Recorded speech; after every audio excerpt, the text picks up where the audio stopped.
It was 10:36 p.m. on a chilly Wednesday night in Boston, Massachusetts, when I unlocked my front door, stepped into my dark foyer, and completely upended 11 years of my life.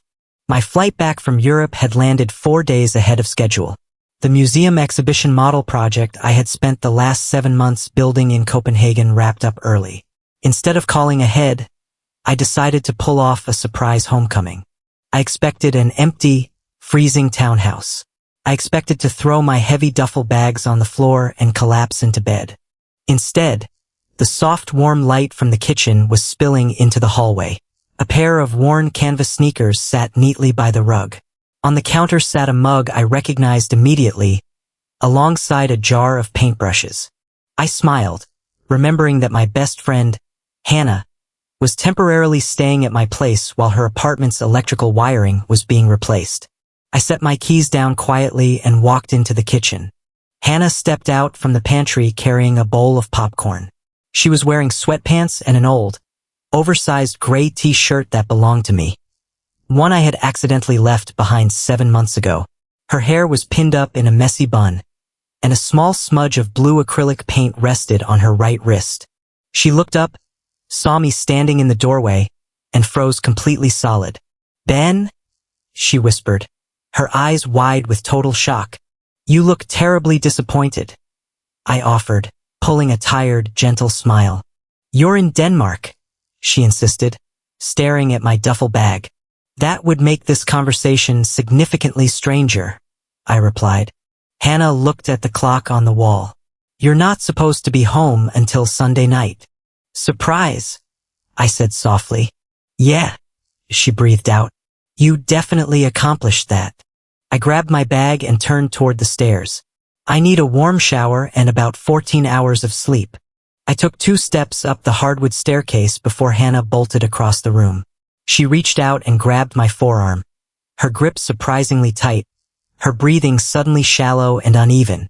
"Whatever you do," she whispered, her face flushing deep crimson under the warm hallway light, "stay downstairs." I stopped, looking down at her hand on my arm, then into her wide, panicked hazel eyes. "Why?" "Because," she swallowed hard, "because I need 15 minutes. "For what, Hannah?" I asked softly. "Did you rent my bedroom out?" "No," she muttered. "An illegal gambling ring?" "Ben." "A body." "I missed you significantly less 5 seconds ago," she glared playfully, though her hand was trembling against my arm. I stood there on the steps, looking down at the woman who had been my anchor for over a decade. I had seen Hannah get kicked out of an art exhibition, burn her own birthday cake, and argue with a printer for 20 minutes. But I had never seen her terrified of me walking up to the 2nd floor of my own house. So let me ask you a question. When the person who feels like home looks at you with panicked eyes and begs you to stay downstairs, would you listen? Or would you walk up those stairs and finally discover what she has been hiding from you? My name is Ben Carter. I am 31 years old, and I work as a museum exhibition model designer in Boston. My job requires extreme precision and patience. I build miniature urban landscapes, historical dioramas, and architectural scale models for cultural institutions across the country. I spend my days measuring scale, fixing structural flaws, and restoring broken pieces.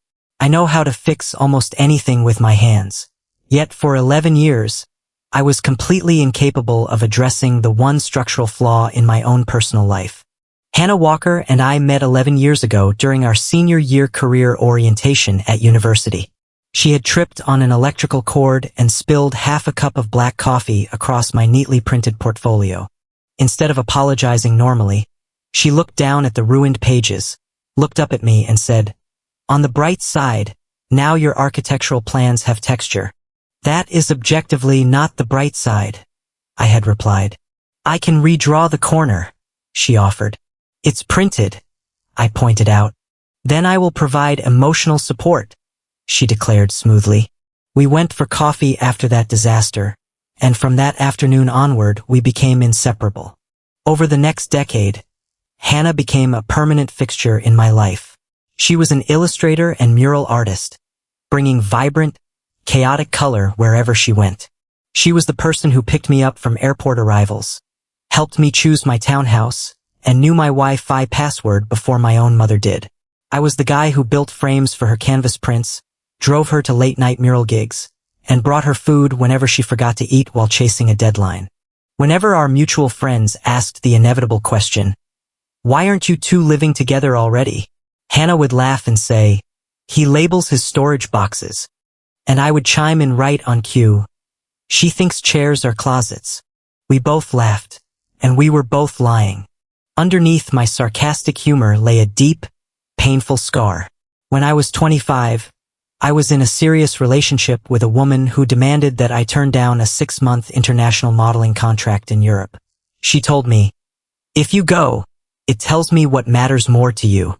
I stayed, but 6 months later, the relationship collapsed anyway, leaving me with a bitter, heavy lesson. If you love someone, never ask them to build their life around you. Because of that trauma, I created a strict personal rule. Never risk the one person who already feels like home. I hid behind the title of best friend, but my heart had abandoned that rule 4 years ago. Hannah had been sitting on my kitchen floor, her hands covered in paint, eating takeout noodles from a paper box. She had looked around my neat, quiet living room and remarked, "Your house is way too empty, Ben."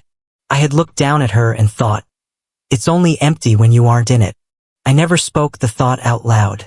When I was offered the 7-month Copenhagen assignment, I signed the contract first and told Hannah second. I told myself I was protecting her from feeling pressured.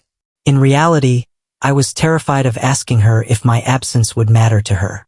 Hannah carried her own hidden emotional scars. Her past relationship ended because her ex constantly made major life decisions without consulting her, assuming she would simply fall in line. She hated being erased from the conversation. When I left for Denmark, she smiled and congratulated me. But underneath her smile lay a quiet, devastating hurt. I didn't realize that by trying to protect our friendship from my feelings, I was slowly convincing her that she didn't exist in my vision of the future at all. I stood on the bottom step of the staircase, watching Hannah run up to the second floor. I gave her exactly 8 minutes. I heard the sound of wooden drawers sliding shut, furniture being shifted slightly, and a soft, frustrated mutter echoed down the hallway. I walked up the stairs, my duffel bag slung over my shoulder. Jet lag was pulling heavily at my eyes, but my curiosity was completely wide awake. My townhouse had 3 bedrooms on the second floor. My master bedroom, a small guest bathroom, and a larger spare room at the end of the hall that I had used as a junk storage space for 3 years. I walked past my bedroom door, which was perfectly untouched, and stopped right outside the spare room. The door was slightly ajar, warm light pouring onto the hardwood floor. Hannah was standing in the center of the room, clutching a stack of loose sketchbook pages against her chest. "I said 15 minutes, she muttered, her cheeks still flushed. I pushed the door open completely and stepped inside. "Hannah, what did you do?" The spare room was no longer a storage dump. It had been completely transformed into a sunlit, fully functional, dual creative studio. On the left side stood my draft table, which she had moved up from the basement.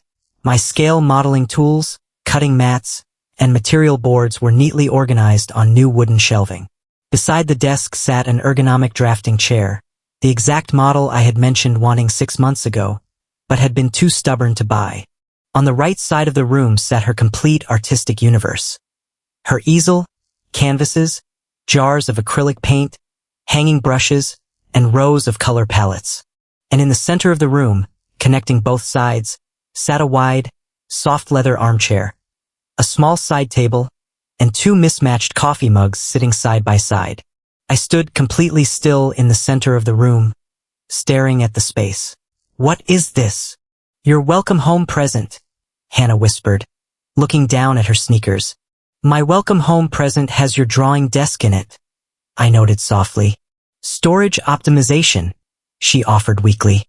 "And your paint," I added. "Temporary contamination," she countered. I turned to look at her directly. "Hannah." She let out a quiet sigh, setting her sketchbooks down on the side table.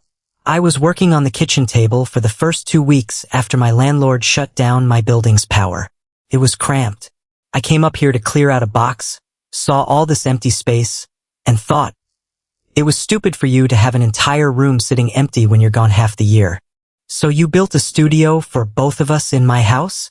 I asked, my voice dropping an octave. You make it sound like a crime, she murmured. I walked over to my drafting table, running my fingers along the smooth wooden edge. Why would you build a permanent workspace here, Em? Because I'm here all the time, she answered instantly, the truth slipping out before she could stop it. The room went dead silent. Hannah bit her lower lip, quickly trying to backtrack. I mean, I was here all the time, while you were away, watering your plants and taking care of the place. I looked from my desk to hers, my chest tightening with an intense, suffocating warmth. She hadn't just watched my house while I was in Europe. She had quietly built a physical reality where our lives existed side by side. Practical reality quickly broke the emotional spell. Hannah's apartment building was still 6 days away from finishing its heavy electrical overhaul. You're staying here, I stated plainly, dropping my bag by the door. Ben, you just flew for 10 hours, Hannah argued softly. You need your house back. You were already living here, Hannah, I said, looking her in the eye.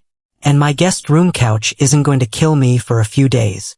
The guest room couch is 5 feet long, Ben, she countered. You are 6'1". We spent 10 minutes arguing over sleeping arrangements before settling on a temporary truce.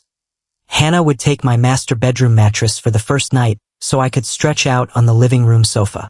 But by the second morning, my back was so stiff that Hannah flatly refused to let me sleep on the couch again, which left us with only one logical, terrifying option: sharing my king-sized bed for the next 5 nights. At 5:20 a.m. the following morning, my European jet lag pulled me out of sleep. I tiptoed downstairs to the kitchen, planning to make a pot of black coffee in the dark quiet. When I opened the refrigerator, I froze. The top shelf was fully stocked with my exact post-flight comfort foods. 3 bottles of sparkling water, cold brew, fresh blueberries, and the specific brand of stone ground mustard I always ate with pretzel snacks. On the counter sat a fresh bag of dark roast beans from my favorite local roaster. A few minutes later, soft footsteps sounded on the wooden stairs. Hannah walked into the kitchen wearing oversized fleece pants, rubbing sleep from her eyes. You stocked the entire kitchen, I said, leaning against the counter. You were coming home, she murmured, pouring water into the kettle. 4 days from now, I reminded her softly.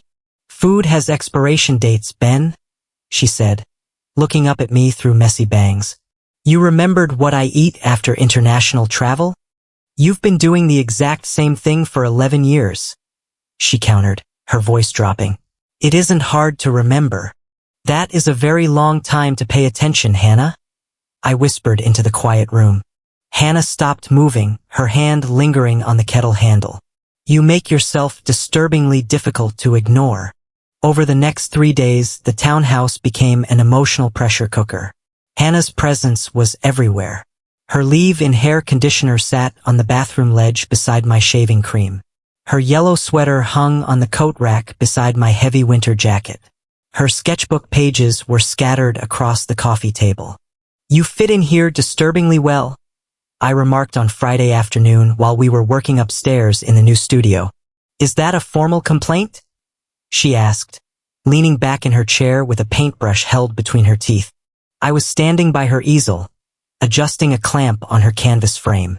I looked down at her. No. The word hung in the air between us, heavy and undefended. Hannah took the brush out of her mouth, her hazel eyes locking onto mine. Did you like living in Denmark? Yes, I answered truthfully. Enough to move there permanently? She asked, her tone carefully casual. I paused, considering the question. Maybe, if the right work was there. Hannah looked down at her color palette, her expression turning unreadable.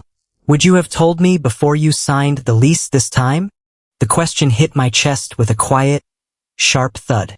Hannah, I'm just curious, she said smoothly. dipping her brush into cobalt blue paint. "You're very good at making big moves look effortless." "I took the Copenhagen assignment because it was a huge career step," I said defensively. "I know," she murmured, not looking up from her canvas. "You don't have to explain it to me, Ben. We're best friends. You don't owe me a consultation." Her use of the word best friends felt like a cold wall being erected right between our desks. That evening, after ordering Italian takeout, we sat side by side on the living room floor. "So," Hannah asked, twirling pasta on her fork, "did you have any dramatic European romances while you were playing architect in Denmark?" No, iyan suarat instantly. 7 months in Europe and not a single date? She teased, raising an eyebrow. "I was running a complex museum installation, M. I was busy." "You are either remarkably disciplined or emotionally unavailable," she noted. "I could be both," I cracked. I looked across at her. "What about you? Did you date anyone while I was away?" Hannah paused, setting her fork down. "Why do you ask?" Curiosity, I lied. "Your left eyebrow is twitching," she pointed out smoothly. "That isn't curiosity. That's your interrogation face." "What does my interrogation face look like?" "Jealous," she whispered softly. "I am not jealous," I stated, though my hand tightened around my glass of water so hard the ice rattled. Hannah looked down at my knuckles, a small, knowing smile touching her lips. "Sure." She let out a soft sigh and added, "No, Ben, I didn't date anyone. Nobody felt worth rearranging my schedule for. Someone was already taking up too much space in my head." My heart hammered violently against my ribs. "Who?" Hannah looked straight into my eyes, her breath catching slightly. "My gallery clients. They're relentless." She pulled back again, retreating behind a wall of humor just as I had done for 4 long years. That night was our 3rd night sharing my king-sized bed. We lay side by side in the dark room, separated by a single decorative pillow I had stubbornly placed down the middle of the mattress. "What did you miss most while you were away, Ben?" Hannah's soft voice drifted across the dark room around midnight. "My own bed," I offered logically, staring at the dark ceiling.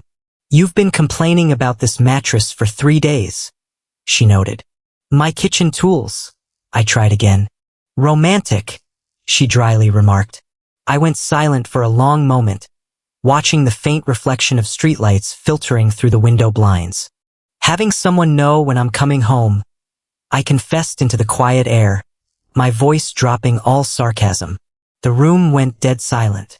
I held my breath, terrified I had crossed the line. A long minute passed before Hannah turned onto her side in the dark. "I always knew," she whispered softly into the quiet room. "Knew what?" I asked, turning my head toward her. "What time you were coming home," she murmured back. I counted every single day. On Saturday afternoon, the fragile, unspoken truce between us officially shattered. At 3 p.m., while Hannah was in the shower, an express delivery envelope arrived at my front door. It was addressed to Hannah Walker from the Seattle Arts Collaborative. I set the envelope on the kitchen island. When Hannah walked downstairs 20 minutes later, drying her hair with a towel, her eyes landed directly on the corporate logo. She froze completely solid. "Seattle?" I asked, reading the return address. "What's in Seattle, M?" Hannah slowly set her towel down on the counter, her face losing all color. "It's a contract offer." "A contract offer for what?" I pressed, stepping closer to the island. "A 12-month lead mural design residency," she admitted, staring at the floor. "Managing public art installations across 5 cultural centers in Washington state." The news hit my chest like a physical weight. "A 12-month residency? When did you apply for this, Hannah?" "4 months ago," she whispered. "4 months ago?" I repeated, my voice rising with sudden, raw emotion. "I was in Europe for 7 months, and you applied for a job that moves you 3,000 miles away for an entire year. And you didn't say a single word to me?"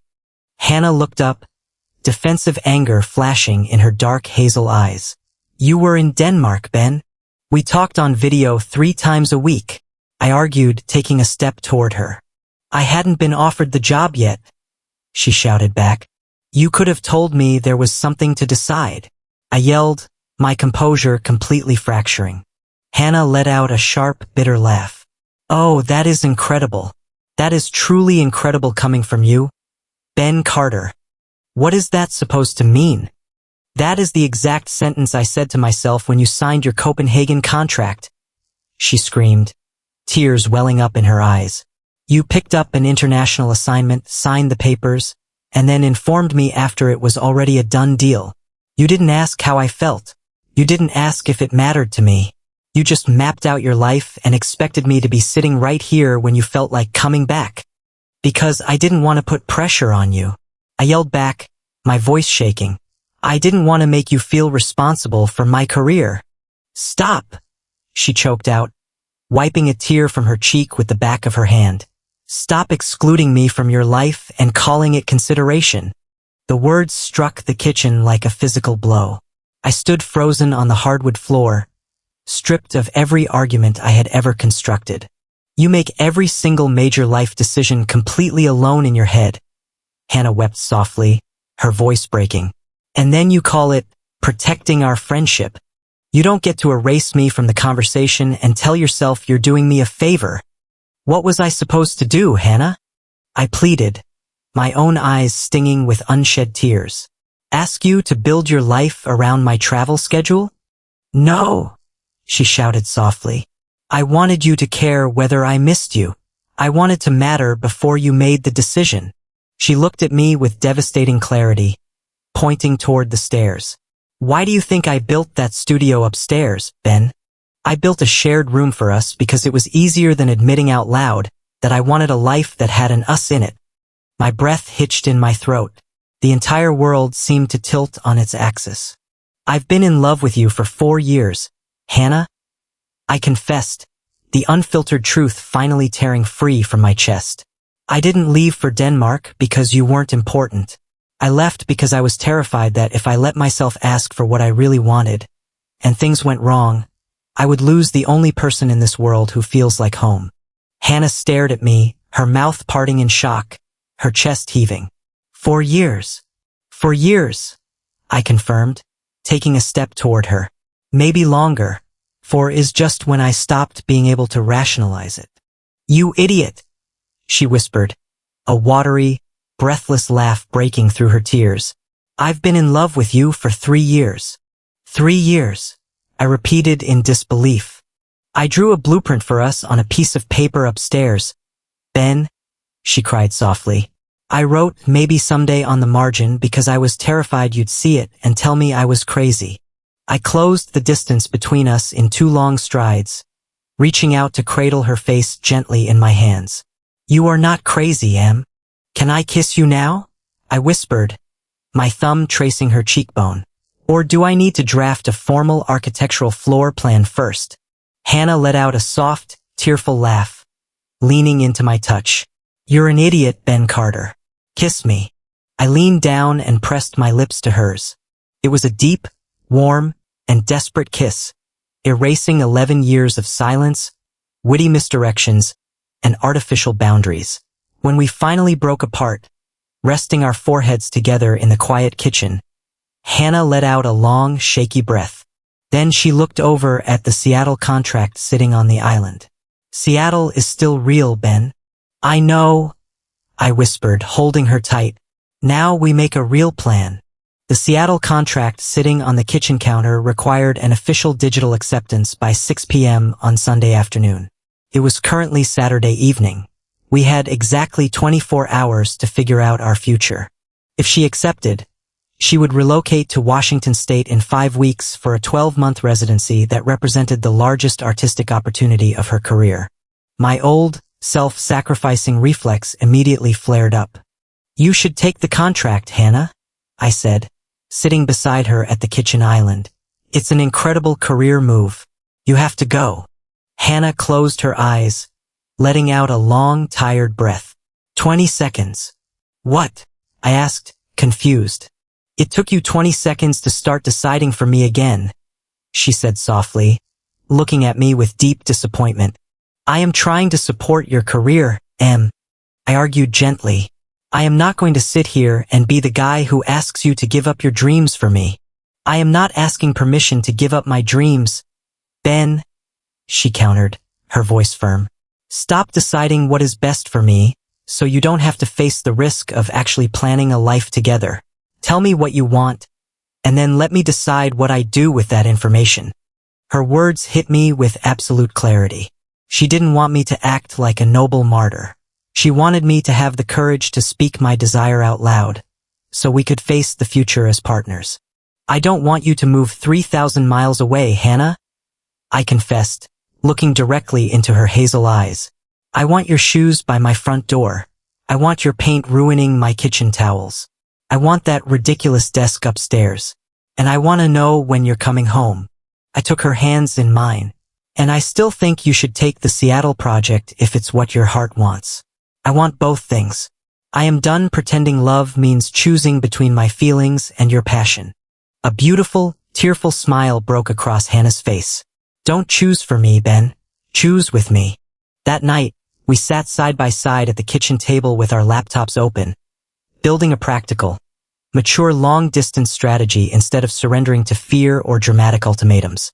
Seattle was far, but my museum modeling work allowed for flexible digital post-production phases.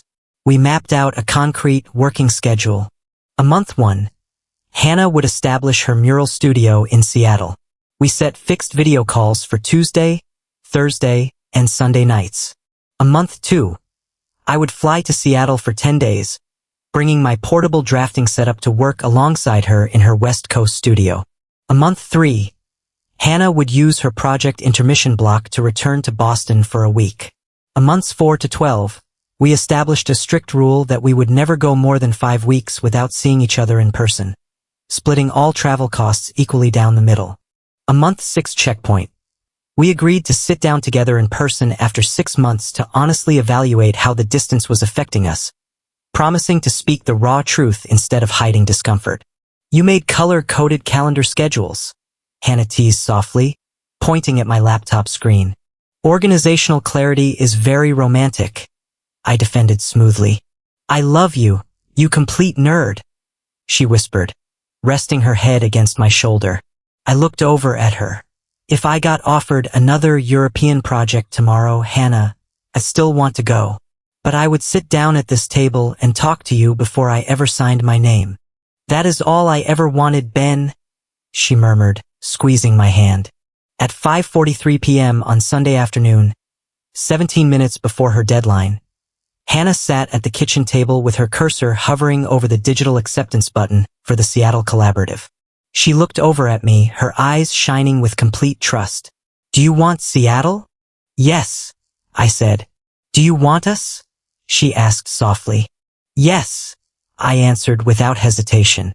Then let's choose both, she whispered, and clicked accept contract. 15 months later, the Seattle mural residency came to a triumphant conclusion. Those 12 months of long distance were far from an effortless fairy tale. Long distance is demanding and messy. There were dropped video calls, 3-hour time zone confusions, flight delays, and weeks when Hannah was too exhausted from painting public library murals to do anything more than text, "I love you," before falling asleep. We had real arguments, like when I fell back into my old habit of saying whatever works for you, instead of admitting I was lonely, or when Hannah got overwhelmed with her workload and tried to hide her stress. But this time, neither of us ran away.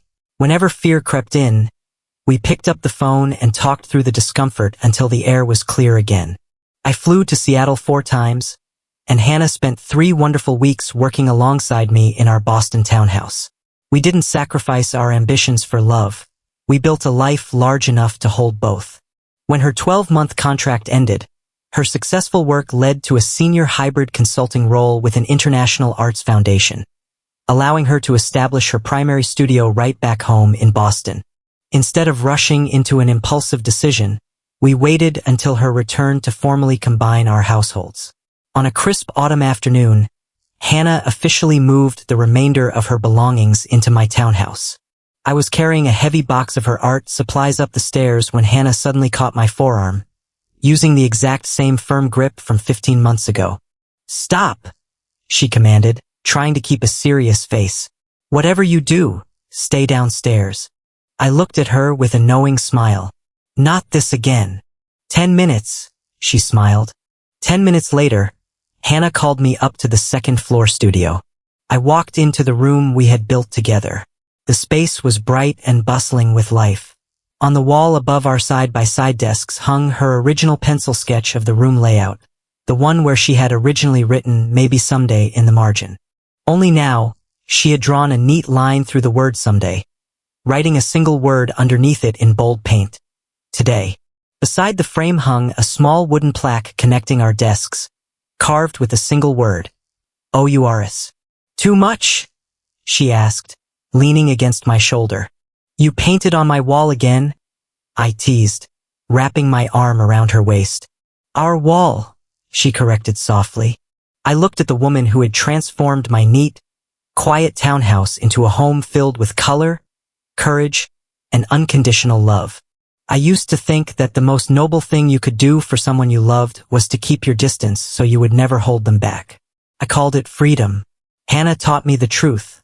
True love isn't about standing out of the way. It's about having the courage to invite someone into your future and building a life together where neither person ever has to apologize for growing. If you realized that you were silently falling for your best friend, the person who held your whole world together, would you risk everything to speak the truth? Or would you stay silent to keep things safe? Let me know your thoughts in the comments below.